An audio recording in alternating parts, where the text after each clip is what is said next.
औज़ुबिल्लाहिमिनश्शैतानिर्रजीम बिस्मिल्लाहिर्रहमानिर्रहीम रब्बि इश्रह ली सदरी व यस्सिर ली अमरी वहलुल उक़दतम मिन लिसानी यफ़क़हू क़ौली। सूरत निसा की आयत नंबर 23 के साथ हाज़िर हूँ। सूरत निसा की आयत नंबर 23 में अल्लाह तबारक व तआला इरशाद फरमाता है, पहले अल्लाह तबारक व तआला ने जो है वो सौतेली माँ से निकाह करने के ऊपर तंबीह फरमाई और सौतेली माँ को ज़बरदस्ती रोक कर रखने पर और उसको वरासत का पार्ट ना होने के लिए तंबीह फरमाई। अब इस आयत नंबर 23 में अल्लाह तबारक व तआला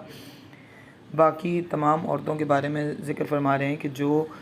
तुम्हारे लिए यानी किसी भी मर्द के लिए निकाह के लिए हराम है।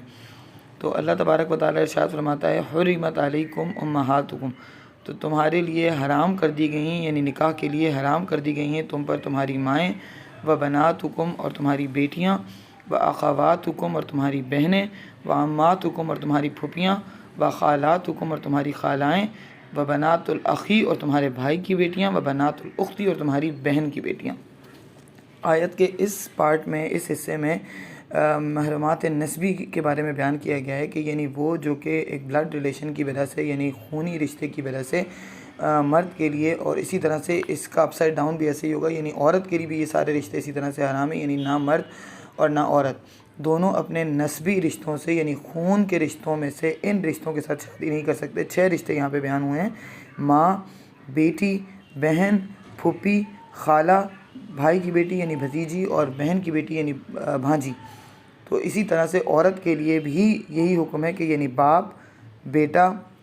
भाई और चचा और चचा के अलावा मामू और भाई का बेटा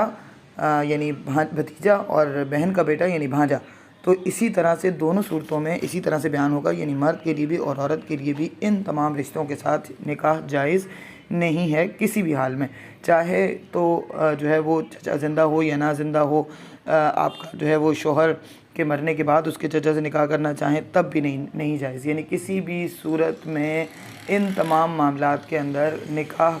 इन औरतों से जायज़ नहीं है, और ना ही औरतों का इन तमाम मर्दों से जिनके साथ उनका खूनी रिश्ता बनता है, यानी मामू के साथ, चचा के साथ, भाई के साथ, बाप के साथ, इसी तरह से भतीजे के साथ और भांजे के साथ same in a way upside down कर लें, यानी माँ के साथ, बेटी के साथ, बीवी के साथ, बहन के साथ,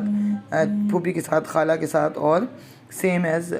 भतीजी और भांजी के साथ किसी हाल में भी निकाह जायज़ नहीं है। फिर आगे अल्लाह तबारक व तआला ने इरशाद फरमाया रज़ाई, पहले नस्बी यानी ब्लड रिलेशंस के बारे में बात की, और अब जो है वो अल्लाह तबारक व तआला ने बात की रज़ाई रिश्तों की। व उम्महातुकुम अल्लाती अर्ज़ानकुम, और तुम्हारी वो माएँ जिन्होंने तुमको दूध पिलाया, यानी रज़ाई का मतलब है दूध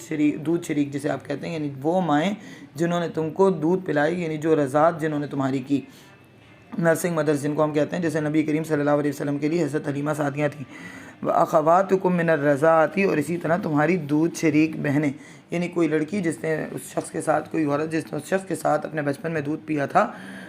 उस किसी एक औरत का, यानी एक औरत ने अगर एक से ज़्यादा बच्चों को दूध पिलाया है तो वो बच्चे उसके रज़ाई औलाद बने और वो बच्चे आपस में बहन भाई हो गए, तो उनके साथ भी निकाह जायज़ नहीं है। यानी मुहर्रमात रज़ाई की बात हो रही है कि अब पहले जिस तरह से नस्बी रिश्ते जो हैं वो उनके साथ निकाह जायज़ नहीं है, इसी तरह से यानी ब्लड रिलेशन के साथ साथ अगर खून शरीक तो हैं ही हैं, लेकिन अगर ब्लड रिलेशन है के अलावा जो है वो दूध शरीक बहन भाई हैं, तो वो भी, या फिर दूध पिलाया है किसी बच्चे को, किसी लड़के को, उसके साथ या किसी औरत ने, तो उस औरत के साथ वो लड़का निकाह नहीं कर सकता। यानी जिस तरह से नस्बी रिश्ते हराम हैं, इसी तरह से जो है वो रज़ाई रिश्ते भी हराम हैं। और फिर उसके बाद अल्लाह तबारक व तआला आगे इरशाद फरमाता है, इसी से आगे एक और चीज़ भी ली जाती है दलील के तौर पे, कि इसी तरह से जो ब्लड रिलेशंस हैं और इसी तरह से जो रज़ाई रिलेशंस हैं उनको एक निकाह में जमा करना भी इस्लाम में जायज़ नहीं है। बहुत सारी हदीस में और इजमा से भी इसका सबूत मिलता है कि मदद झेल 2 औरतों को निकाह में जमा करना दुरुस्त नहीं, फूफी भतीजी, खाला भांजी, और इसी तरह से कोई औरत और इसके बाप या माँ की फूफी या दोनों में से किसी एक की खाला या दादा नाना और दादी नानी की फूफी, ख्वाह कितने ही ऊपर की क्यों ना हो, और बाप की तरफ से हो या माँ की तरफ से हो, हज़रत अबू हुरैरा रज़ी अल्लाह तआला अन्हु से रिवायत है कि रसूलुल्लाह सल्लल्लाहु अलैहि वसल्लम ने फरमाया, औरत को उसकी फूफी के साथ जमा ना किया जाए, न औरत उसकी खाला के साथ जमा किया जाए। इसी तरह दो बहनों को भी एक साथ निकाह में जायज़ जमा करना जायज़ नहीं है। लेकिन अगर इसमें ये दलील ज़रूर मिल जाती है कि अगर खुदा न खास्ता जो है वो एक बहन मर जाती है तो उसके बाद दूसरी बहन के साथ निकाह या तलाक दे दी जाती है तो दूसरी बहन के साथ निकाह करना जायज़ हो जाता है। जैसे हज़रत उस्मान रज़ी अल्लाह तआला अन्हु ने पहले हज़रत रुकैया से निकाह किया था, फिर हज़रत रुकैया रज़ी अल्लाह तआला अन्हा की जब वफ़ात हो गई तो हज़रत उम्मे कुलसूम की शादी नबी करीम सल्लल्लाहु अलैहि वसल्लम ने हज़रत उस्मान से फरमा दी थी। तो इस तरह से जायज़ है। तो अबू दाऊद तिरमिज़ी और तिरमिज़ी से एक और रिवायत भी इन अल्फाज के साथ है कि फूफी और पर भतीजी से निकाह ना किया जाए, और ना भतीजी पर उसकी फूफी से, और ना खाला पर उसकी भांजी से, और ना भांजी पर इसकी खाला से, ना छोटी पर बड़ी से, ना बड़ी पर छोटी से।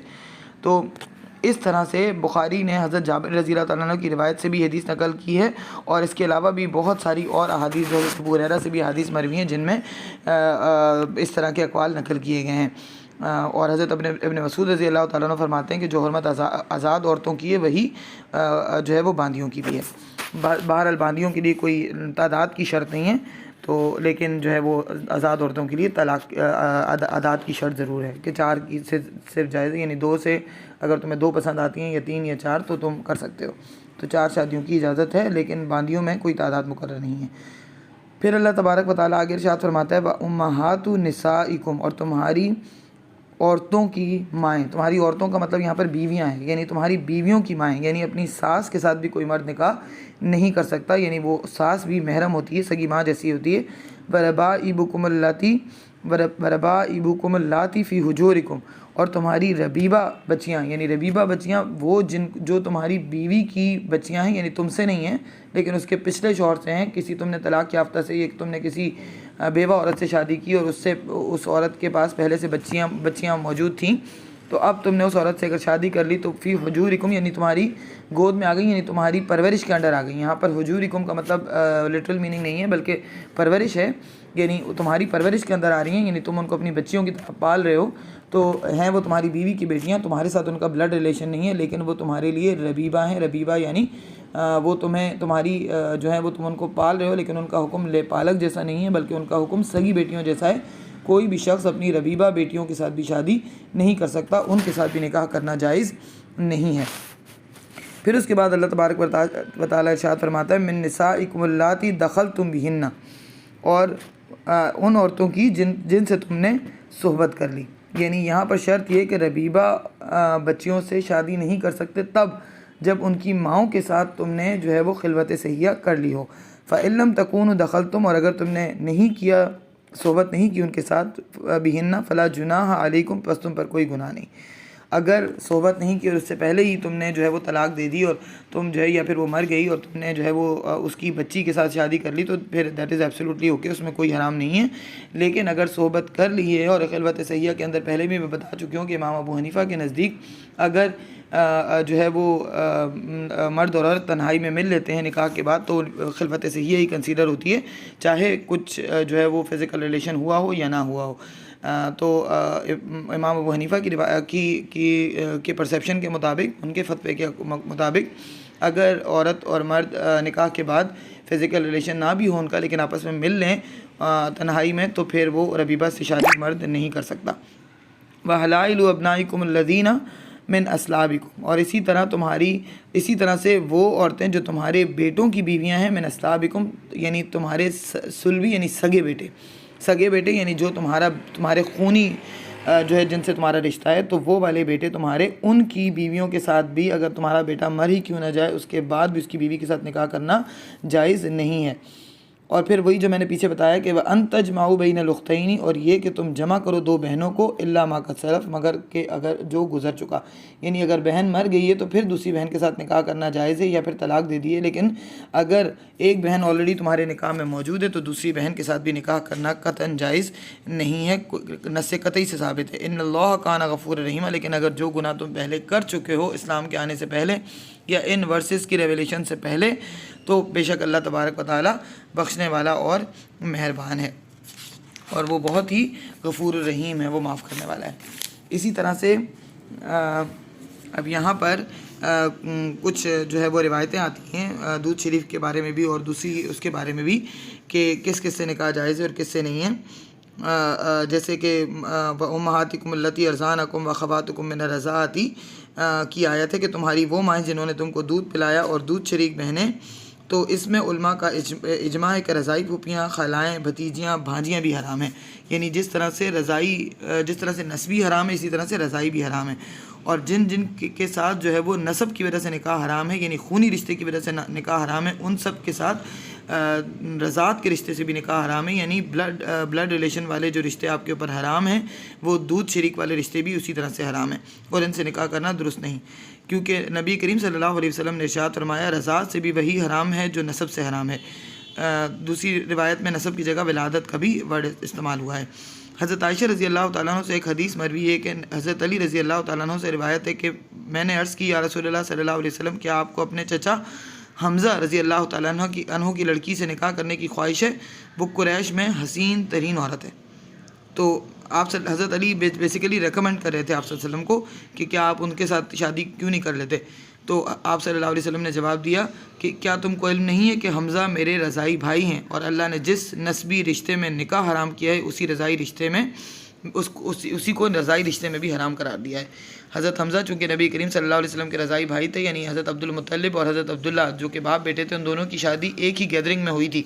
तो हज़रत हमज़ा कुछ 2 साल बड़े थे आप सल्लल्लाहु अलैहि वसल्लम से, तो दोनों दूध शरीक भाई थे। तो हज़रत हमज़ा की बेटी आप सल्लल्लाहु अलैहि वसल्लम की भतीजी भी हो गई रज़ात के हिसाब से। अदरवाइज़ तो वो कज़न थी, क्योंकि आप सल्लल्लाहु अलैहि वसल्लम चचा थे। कज़न के साथ तो शादी जायज़ है, लेकिन चूँकि वो रज़ाई बहन बन गई थी, रज़ाई बेटी बन गई थी, इसलिए निकाह जायज़ नहीं था। हज़रत आयशा रज़ी अल्लाह तआला अन्हा का बयान है कि मेरे रज़ाई चचा आए और मेरे पास अंदर आने की उन्होंने इजाज़त तलब की। मैंने इजाज़त देने से इनकार कर दिया, यहाँ तक कि मैंने रसूल करीम सल्लल्लाहु अलैहि वसल्लम से सोचा कि दरियाफ़्त पहले कर लूँ तो फिर उसके बाद मैं उनको इजाज़त दूँ। इतने में नबी करीम सल्लल्लाहु अलैहि वसल्लम तशरीफ़ ले आए। मैंने जब उनसे पूछा तो उन्होंने फरमाया, तेरा चचा है, उसको इजाज़त दे दे। मैंने अर्ज़ किया, या रसूलल्लाह सल्लल्लाहु अलैहि वसल्लम, मुझे तो औरत ने दूध पिलाया है, ना कि मर्द ने। आप सल्लल्लाहु अलैहि वसल्लम ने फरमाया, बिलाशुबा वो तेरा चचा है, वो तेरे पास अंदर आ सकता है। तो ये वाक़या जो है वो पर्दे की आयतें नाजिल होने के बाद का है। तो इसलिए हज़रत आयशा रज़ी अल्लाह तआला अन्हा उनके सामने नहीं आ रही थी। इसी तरह हज़रत आयशा रज़ी अल्लाह तआला अन्हा का बयान है कि नबी करीम सल्लल्लाहु अलैहि वसल्लम मेरे पास तशरीफ़ फरमाते कि मैंने एक आदमी की आवाज़ सुनी, एक मर्द की आवाज़ सुनी, जो कि हज़रत हफ्सा के हुजरे से आ रही थी। वो अंदर जाने की इजाज़त मांग रहे थे। हज़रत आयशा फरमाती है कि मैंने कहा, या रसूलुल्लाह सल्लल्लाहु अलैहि वसल्लम, कोई शख्स आपके घर के अंदर जाने की इजाज़त मांग रहा है। आप सल्लल्लाहु अलैहि वसल्लम ने फरमाया, हज़रत हफ्सा के रज़ाई चचा होंगे। मतलब उन्होंने इस तरह से ख्याल ज़ाहिर किया। तो मैंने ये सुनकर कि अपने रज़ाई चचा का नाम, हज़रत आयशा कहती हैं कि मैंने ये सुना तो मैंने अपने रज़ाई चचा का नाम लेकर कहा कि क्या अगर वो शख्स ज़िंदा होते जो कि मेरे रज़ाई चचा थे, तो क्या वो मेरे पास अंदर आ सकते थे? तो आप सल्लल्लाहु अलैहि वसल्लम ने फरमाया, हाँ, जो हुर्मत विलादत के रिश्ते से होती है वही रज़ात के रिश्ते से भी होती है। तो बस ये साबित होता है कि जिस तरह से नस्बी रिश्ते हराम हैं, यानी ब्लड रिलेशन, इसी तरह से दूध शरीक यानी रज़ात के मसले भी हैं और रज़ात के में भी वही मामलात हैं जो नसब में हैं। तो आई होप कि आपको ये बहुत क्लियरली समझ में आ गया होगा। अगर आपको कोई बात नहीं समझ में आती है तो you can always comment and you can always ask me through writing the comment and I would इंशाल्लाह try to clear your doubts. जहाँ तक मुझसे पॉसिबल होगा मैं ज़रूर आप लोगों के डाउट्स क्लियर कर दूँगी। जज़ाकुमुल्लाहु खैर।